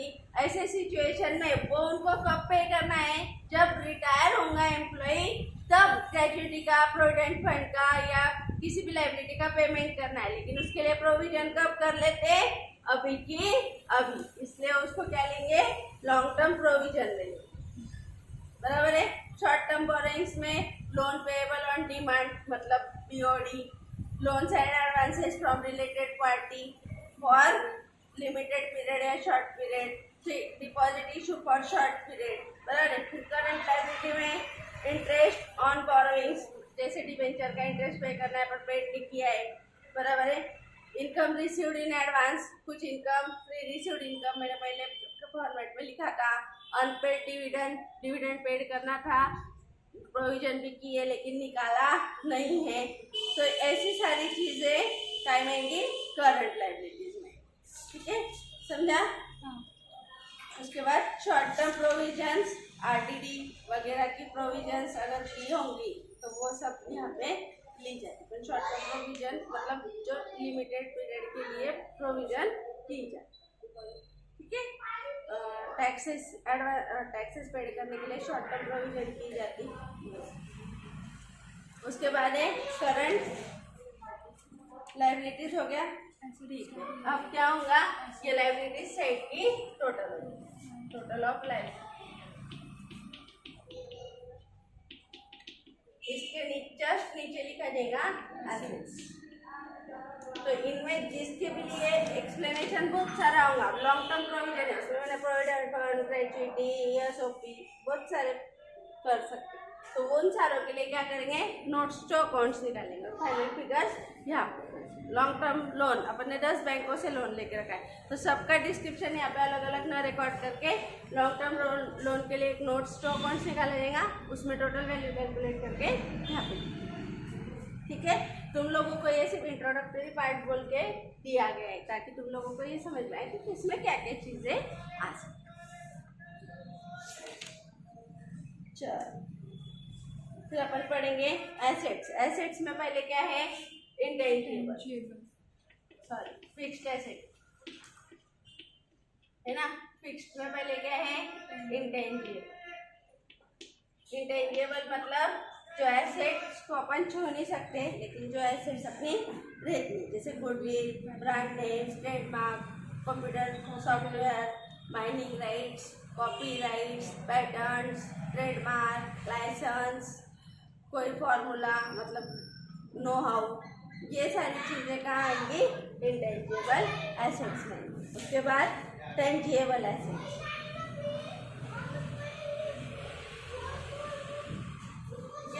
टेंजिबल एसेट्स में अपनी सारी एसेट्स कौन सी plant, land, building, furniture, fixture वगैरह वगैरह वो सारी, ठीक है। टेंजिबल, इंटेंजिबल, यहाँ पे इन्होंने फॉर्मेट में चेंज कर दिया है, ठीक है ना। टेंजिबल ऊपर लिया है, टेंजिबल नीचे लिया है, शायद चेंज हो गया हो, कंफर्म करके तुम लोगों को बोल, ठीक है। ऊपर नीचे लिख चाहिए बस। उसके बाद एक कैपिटल वर्क इन प्रोग्रेस, जो भी वर्क इन प्रोग्रेस वाला स्टॉक है वो अपनी क्या है, नॉन करंट एसेट है। मतलब सपोज बिल्डर है तो बिल्डिंग बना रहा है, तो उसकी जो बिल्डिंग बन के रेडी है वो तो क्या है, उसकी नॉन करंट एसेट, बराबर है। वो तुरंत बेची भी जा नहीं सकती और उसका यूटिलाइजेशन भी हो नहीं सकता, इसलिए वो क्या है, नॉन करंट है। जब वो फिनिश प्रोडक्ट में आ जाएगा तो शायद वो करंट में चला जाए, ठीक है। इसलिए कैपिटल वर्क इन प्रोग्रेस।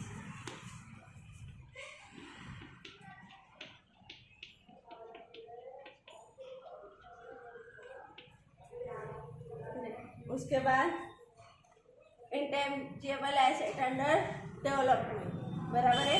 कभी कभी कोई रिसर्च और डेवलपमेंट करवाती कंपनी, बराबर है। जैसे कि अभी कोरोना वायरस चल रहा है, उसके लिए रिसर्च और डेवलपमेंट हर मेडिकल फार्मास्यूटिकल कंपनी क्या कर रही है, रिसर्च और डेवलपमेंट करवा रही है। तो उसके लिए वो जो कुछ भी खर्चा कर रही है, आज तो वो काय में जा रहा है, इंटेंजिबल एसेट अंडर डेवलपमेंट, बराबर है। मतलब वो दिख सकता क्या नहीं, पर वो रिसर्च हो रहा है, तो उसमें जितनी भी इन्वेस्टमेंट होती है वो अपनी क्या है, एसेट है, जिसका बेनिफिट अपने को लॉन्ग टर्म मिलने वाला है, ठीक है।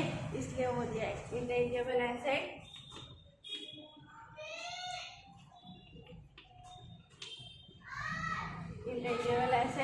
Under development.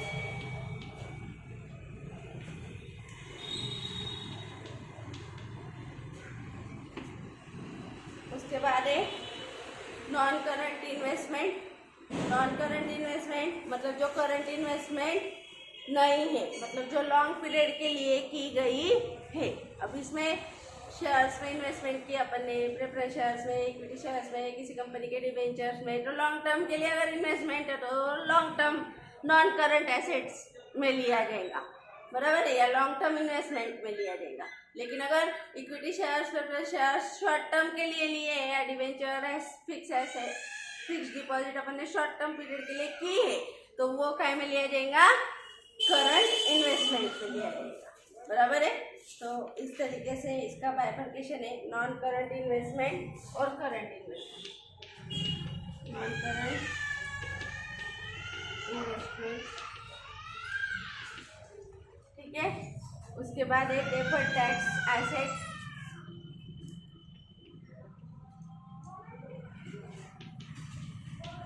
देखो ये इधर भी आया एसेट में, और डेफर्ड टैक्स लायबिलिटी भी था।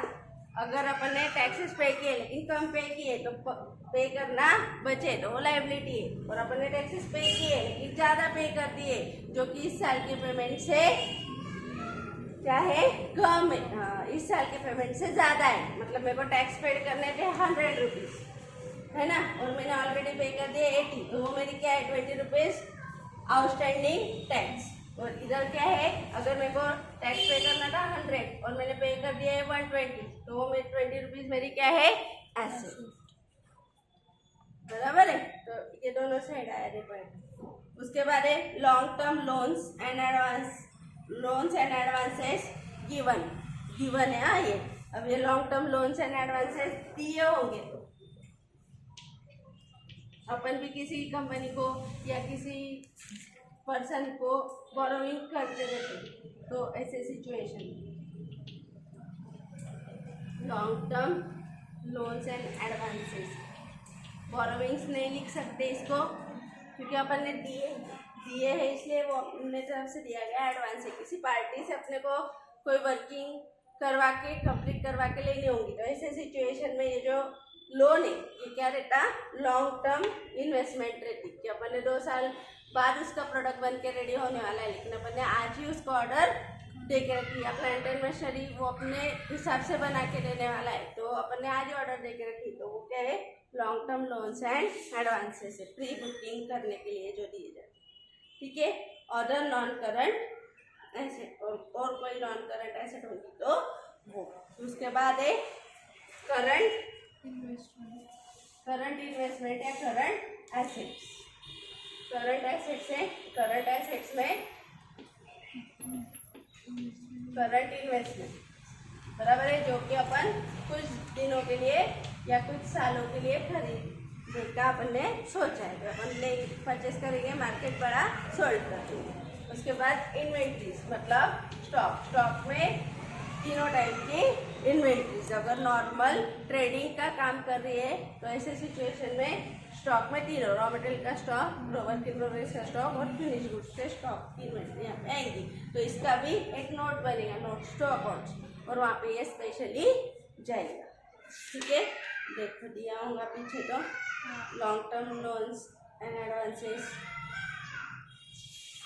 करंट इन्वेस्टमेंट, इन्वेंट्रीज देखो, raw material, work in progress, stores and spares, sports material वगैरह जो अपन ने पढ़ा है, फिनिश गुड्स का, लूज टूल्स का, स्टॉक इन ट्रेड, अगर ट्रेडिंग कंसर्न है तो फिर गुड्स इन ट्रांजिट, बराबर है। ये सब क्या है अपनी इन्वेंट्री या करंट एसेट इन्वेंट्री की सॉरी। ठीक है, ट्रेड रिसीवेबल मतलब डेटर्स, उसके बाद है अपना short term loans and advances. Short term के अपन डेटर्स को ऑर्डर देने के लिए शॉर्ट टर्म के लिए एडवांस दे के रखते हैं, तो वो यहाँ पे आएगा। ठीक है, उसके बाद है ऑर्डर करंट,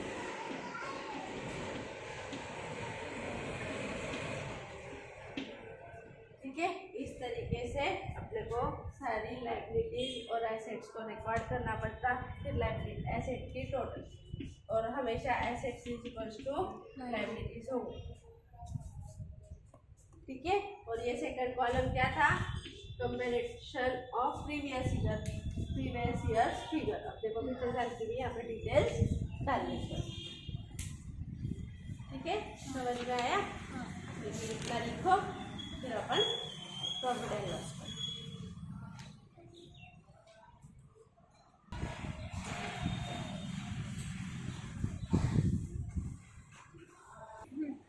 एक आइटम रह गया, देखो यहाँ पे कैश एंड कैश इक्विवेलेंट, बोलना भी नहीं क्या, बोलेंगे ना, ध्यान नहीं देता उनका भी, जो पढ़ा रहे मैडम सही पढ़ा रहे, चलते जाओ। ठीक है, cash and cash equivalent, bank balance, cash balance, कोई ड्राफ्ट, चेक, पीआर अपने को मिले हुए होंगे तो वो, ऑर्डर कैश इन हैंड, ये सब या तो अपन यहाँ ले लेंगे उसको, तो ऑर्डर करंट एसेट में डेटर्स के नीचे कोई ड्राफ्ट्स और चेक्स वगैरह जिनकी 100% अमाउंट अपने को मिलने वाली, वो सब का आएंगे कैश और कैश इक्विवेलेंट में ही। ठीक है, तुम्हारे बुक में पेज नंबर 10.12 पे। चलो next part 2 of the schedule 3, that is statement of profit and loss. ठीक है, अब statement of profit and loss तो अपने को इनकम और एक्सपेंडिचर लेना है ना, और इनकम और एक्सपेंडिचर जब अपने को पढ़ना है तो ऐसी सिचुएशन में क्या करना पड़ेगा, अपने को प्रॉफिट एंड लॉस अकाउंट निकालना पड़ेगा। निकालने के पहले अपने को क्या करना पड़ेगा, पढ़ना पड़ेगा, पढ़ेगा इंडिया तो बढ़ेगी। ठीक है, तो अपन चलो vertical format of profit and loss, पर जितना easy vertical format of balance sheet था उतना easy vertical format of profit and loss या इनकम स्टेटमेंट नहीं, क्योंकि यहाँ पे बहुत सारी चीजें अल्टर्ड, ठीक है, और बहुत सारी चीजों का बाइफर्केशन भी अलग नाम से किया गया, तो यहाँ पे थोड़ा सा तुम्हारा टैलेंट लगने वाला है। इस वजह से उन्होंने तुमको इसका ज़्यादा कुछ रेफरेंस दिया नहीं है और ज़्यादा कुछ बोला भी नहीं है करके। ठीक है, फॉर्मेट दिया है, अपन फॉर्मेट बन। देखो सबसे पहले दिया है रेवेन्यू फ्रॉम ऑपरेशन। ठीक है ना, अपन नॉर्मल प्रॉफिट एंड लॉस में क्या करते, देखो नॉर्मल जो प्रॉफिट एंड लॉस है इसमें डीपी लेते है ना, और इधर क्या लेते हैं, सारे एक्सपेंडिचर। यहाँ पे इनकम स्टेटमेंट बनेगा और प्रॉफिट एंड लॉस में ही तुम लोगों को ट्रेडिंग इंक्लूड कर दिया है। हाँ, यहाँ पे ट्रेडिंग अकाउंट अलग से नहीं बनता, इसलिए ये नहीं आता। ठीक है, क्या आएगा, revenue from operation. Revenue from operation मतलब अपन ने सेल्स करके जो अर्निंग करी है वो, बराबर है। चलो लिख, तो अपन इधर क्या लिखते थे, सेल्स। पीसी में जो भी लिखते थे इधर लिखते थे सेल्स, इसकी अमाउंट। पीसी में जो लिखते थे वो अदर इनकम, ये हो गया अपनी इनकम साइड। इधर आ गया अपना परचेसेस, ओपनिंग स्टॉक, इधर क्लोजिंग स्टॉक, यहीं पे लेके चल जाता, बराबर है। उसके बाद आएगा अपना डायरेक्ट एक्सपेंसेस, फिर इनडायरेक्ट एक्सपेंसेस, मतलब इसको फाइनेंशियल एक्सपेंसेस, इस तरीके से यहाँ पे बाइफर्केशन किया जाएगा। नॉर्मल प्रॉफिट एंड लॉस या ट्रेडिंग अकाउंट में अपन क्या करते हैं, सेल्स लिखते हैं, पीसी में अपन अदर इनकम लिखते हैं, टीडी में अपन purchase, closing opening stock, direct expenses लिखते हैं, बाकी सारे खर्चे ऑपरेटिंग एक्सपेंडिचर या office administration expenditure, financial expenditure, ये सारे एक्सपेंडिचर अपन प्रॉफिट एंड लॉस अकाउंट की डेबिट साइड में लिखते हैं और नेट प्रॉफिट निकालते हैं। अब इन दोनों को यहाँ पे क्या कर दिया गया है, मिक्स कर दिया है, ठीक है, मर्ज कर दिया गया। देखो पढ़ लेते हैं, ये भी बनता है कंपेरेटिव करंट ईयर फिगर और पास्ट ईयर फिगर, और इसके लिए भी अगर किसी आइटम में ज्यादा एडजस्टमेंट होगी तो उसके लिए क्या निकाला जाता, नोट्स, ठीक है। यहाँ पे फर्स्ट आइटम आएगा रेवेन्यू फ्रॉम ऑपरेशन, ठीक है, इसमें आता सेल्स माइनस रिटर्न्स, ठीक है। पर यहाँ पे तुम लोगों को सिर्फ फॉर्मेलिटी है, मैं भी ज्यादा फिर तुम लोगों को कंफ्यूज नहीं कर, ठीक है। फिर उसमें ऐड होगी अदर इनकम, ये हो गई टोटल इनकम, टोटल रेवेन्यू, ठीक है, ये आ गया, ये इनकम आ गया। अब एक्सपेंडिचर, एक्सपेंसेस में एक्सपेंसेस, ये देखो यहाँ पे क्या है, cost of material consume, cost of material consume का फॉर्मूला क्या है, भूल गए ना, opening stock plus purchases minus closing, वो आ गया मटेरियल कंज्यूम, बराबर है। तो यहाँ पे तुम लोगों का टैलेंट बहुत ज्यादा,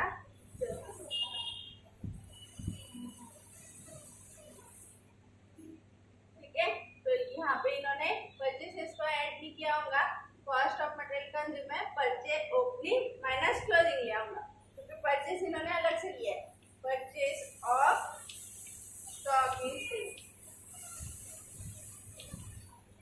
जैसे मैंने यहाँ पे लिखा था, देखो ओपनिंग माइनस क्लोजिंग यहीं पे ले, ये अपना नॉर्मल कॉस्ट ऑफ कंजम्पशन का फॉर्मूला है, opening plus purchase minus closing, अगर मैन्युफैक्चरिंग एंटिटी के हिसाब से देखें और इसके हिसाब से भी ट्रेडिंग कंसर्न के हिसाब से, लेकिन यहाँ पे इन्होंने कॉस्ट ऑफ मटेरियल का जो मतलब ओपनिंग स्टॉक में से क्लोजिंग है और परचेसेस को अलग से ले लिया, ठीक है। उसके बाद है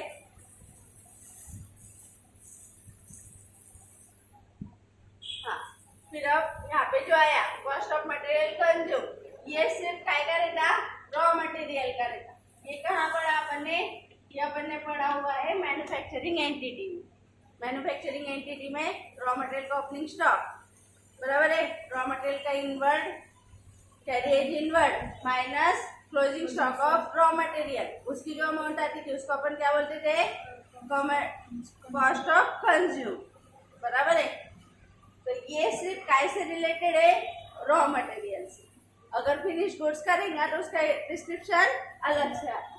तो cost of material consume, purchase of stock in trade, उसके बाद है changes in inventory of finish and work in progress, यहाँ पे क्या था, cost of material consume of raw material, यहाँ पे क्या है, चेंजेस इन फिनिश, मतलब यहाँ पे भी क्या आएगा, opening finish goods minus closing finish goods, और ओपनिंग WIP, ओपनिंग WIP और लेस क्लोजिंग WIP, इनका डिफरेंस यहाँ पे, और ओपनिंग रॉ मटेरियल और क्लोजिंग रॉ मटेरियल का डिफरेंस कॉस्ट ऑफ कंज्यूम, ठीक है। इनके लिए भी बाकायदा अलग अलग शेड्यूल्स बनते, नोट्स बनते, ठीक है। उसके बाद employee benefit expenditure, employee benefit expenditure में एम्प्लॉय की सैलरी, वेजेस, जो भी कुछ खर्चे होंगे वो सब आएंगे के लिए, PF का कंट्रीब्यूशन, कैटेगरी का कंट्रीब्यूशन वगैरह वगैरह सब, ठीक है। उसके बाद फाइनेंशियल कॉस्ट, फाइनेंशियल कॉस्ट में सभी टाइप के लोन के, बोरोइंग्स के इंटरेस्ट, डिविडेंड वगैरह, जो भी पैसे पे करने, जो भी पैसे लेने के बदले कॉस्ट पे करनी है, वो सब का आएंगे फाइनेंशियल कॉस्ट में, interest on loan, interest on dividend, interest on bonds, interest on deposits, जो भी। उसके बाद है depreciation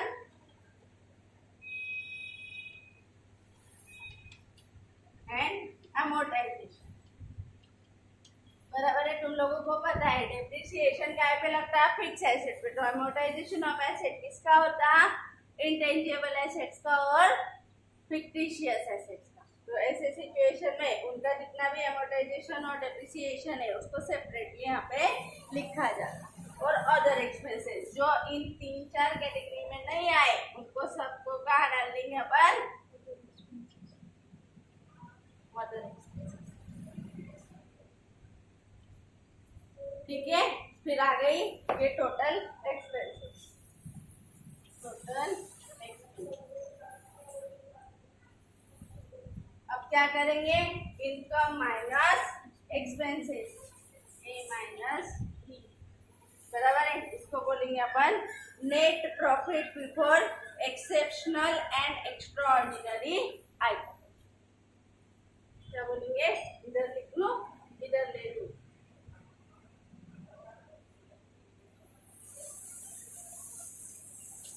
profit before exceptional and extra ordinary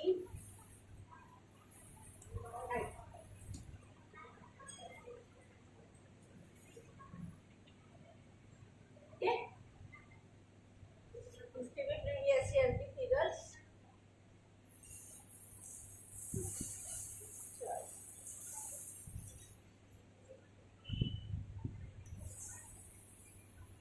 exceptional item और एक्स्ट्राऑर्डिनरी आइटम मतलब क्या। एक्सेप्शनल आइटम मतलब ऐसे आइटम कि जो यहाँ पे आना नहीं, जैसे कि मैंने कोई एसेट सोल्ड की, उसमें प्रॉफिट एंड लॉस हो, प्रॉफिट हुआ या लॉस हो, ठीक है, तो वो मैंने यहाँ पे ऑर्डर इनकम में ऐड नहीं किया है। बराबर है, तो ये प्रॉफिट उसके पहले का है, एक्सेप्शनल आइटम इसमें अभी ऐड नहीं है, तो वो इनकम को अब क्या कर लेंगे अपन, ऐड लेस कर। एक्स्ट्राऑर्डिनरी आइटम, अपने को इंश्योरेंस प्रीमियम मिला या भूकंप आ गया, मतलब अर्थक्वेक आ गया, या तो क्या बोलते उसको सुनामी आ गया, या तो कोई नेचुरल कैलेमिटी हो गई जिसकी वजह से अपने को लॉसेस हो गए। अभी कोरोना वायरस आया है, तो जिसकी वजह से कंपनीज को 101% इसका इंटरप्रिटेशन एक्स्ट्राऑर्डिनरी आइटम्स में करना ही पड़ेगा कि अगर कोरोना नहीं होता तो हमारा प्रॉफिट कितना होता था, और कोरोना आने की वजह से हमारे प्रॉफिट में कितने चेंजेस हुए। तो ये कोरोना की वजह से अपने को कितने लॉसेस हुए, इसका इंटरप्रिटेशन अगले साल जब फाइनेंशियल स्टेटमेंट फाइनल होंगे तब आएगा। ठीक है, सुनामी आने से कितना लॉस हो गया, अर्थक्वेक आने से कितना लॉस हो गया, फ्लड आने से कितना लॉसेस हो गया, वैसे कोरोना आने की वजह से कितना लॉसेस हो गया, ये भी यहाँ पे आएंगे। ठीक है, फिर अगर एक्सेप्शनल आइटम की वजह से इनकम हुई है तो ऐड हुई, अगर लॉसेस हुए तो रिप्लेस हुई।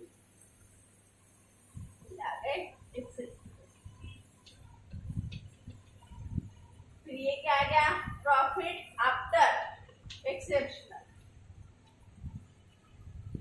Profit after exceptional. ठीक है, बट बिफोर एक्स्ट्राऑर्डिनरी।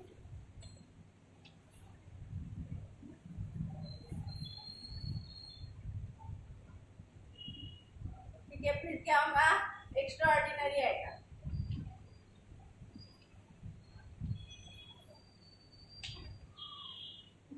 ठीक है, फिर ये आ गया प्रॉफिट बिफोर टैक्स। ठीक है, फिर टैक्सेस लेस हो जाएंगे। फिर टैक्स में करंट ईयर का टैक्स और पहले पेड कर दिया हुआ डेफर्ड टैक्स, या पहले का पेमेंट करने का बचा हुआ टैक्स, वो एडलेस हो जाएगा। फिर आएगा प्रॉफिट और loss for the period from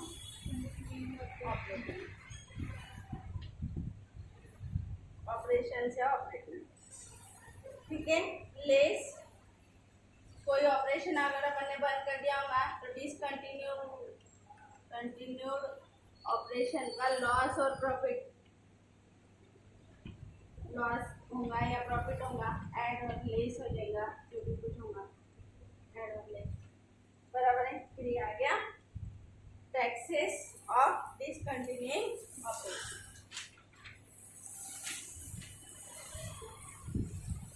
ठीक है, ये तो करंट ईयर की फिगर्स है सब, यहाँ तक तो अपना नॉर्मल चल रहा था। ये क्या है, अब अगर कोई बिजनेस बंद हुआ है तो उसका आया हुआ प्रॉफिट लॉस अपने को एडजस्ट करना पड़ेगा। ठीक है, तो उसका टैक्स भी भरना पड़ेगा, टैक्स एक्सपेंसेस। ठीक है, फिर उसके बाद देखो तुम लोगों को दिया है profit from discontinuing operation after tax. इसमें से टैक्स लेस करने के बाद ये डिसकंटिन्यूइंग ऑपरेशन के बाद का आया हुआ टैक्स पेड करने के बाद आया हुआ प्रॉफिट, और ये हो गया फिर अल्टीमेटली प्रॉफिट और लॉस। मतलब इसमें से इसका प्रॉफिट लॉस एडलेस, इसका टैक्स एडलेस, और फिर आएगा अपना नेट प्रॉफिट। ठीक है, फिर ये क्या था, इसको 9 नंबर दिया था, 11 नंबर दिया था इसको, है ना।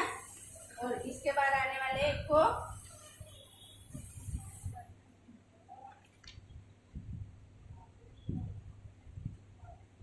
13 नंबर दिया है। डिसकंटिन्यूएंस के बाद आने वाले प्रॉफिट को प्रॉफिट आफ्टर क्या बोलते हैं, डिसकंटिन्यूइंग ऑपरेशन। कितना नंबर दिया है, 14 नंबर दिया है। ठीक है, तो इन दोनों की टोटल प्लस ये, अगर ये लॉस होंगे तो इसमें से लेस होगा, अगर ये प्रॉफिट होगा तो ये प्लस ये क्या हुआ, टोटल करंट ईयर का प्रॉफिट। और ईपीएस मतलब जितना प्रॉफिट आया है divided by number of shares, वह देगा earning per share in the. ठीक है, इस तरीके से ये दो फॉर्मेट तुम लोगों को दिए हुए थे नॉलेज पर्पस के। ठीक है, इसमें से ऑब्जेक्टिव्स पूछे जाते, कंपनीज के टाइप्स बहुत अच्छे से याद रखना, डेफिनेशन अच्छे से याद रखना, कौन सा आइटम कहाँ जा रहा है वो याद रखना। ठीक है, इन शॉर्ट ये थ्योरी में आने वाला टॉपिक। ऐसा पूछा जाता कि इन्वेंट्रीज में रॉ मटेरियल की इन्वेंट्रीज नोटिंग होंगी क्या। ठीक है, या तो पूछा जाता एक्स्ट्राऑर्डिनरी आइटम कौन सा है, कॉस्ट ऑफ मटेरियल में फिनिश गुड्स और वर्क इन प्रोग्रेस का स्टॉक इंक्लूड होता है क्या। ऐसे अलग अलग क्वेश्चन यहाँ से बन सकते। ठीक है,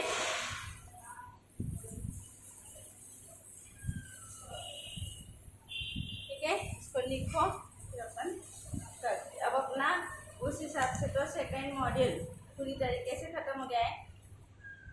फाइनेंशियल स्टेटमेंट हो गया, एनपीओ हो गया, पार्टनरशिप हो गया, पूरा कंपनीज अकाउंट्स हो गया, है ना। अब अपन मॉड्यूल 1 में चैप्टर नंबर 7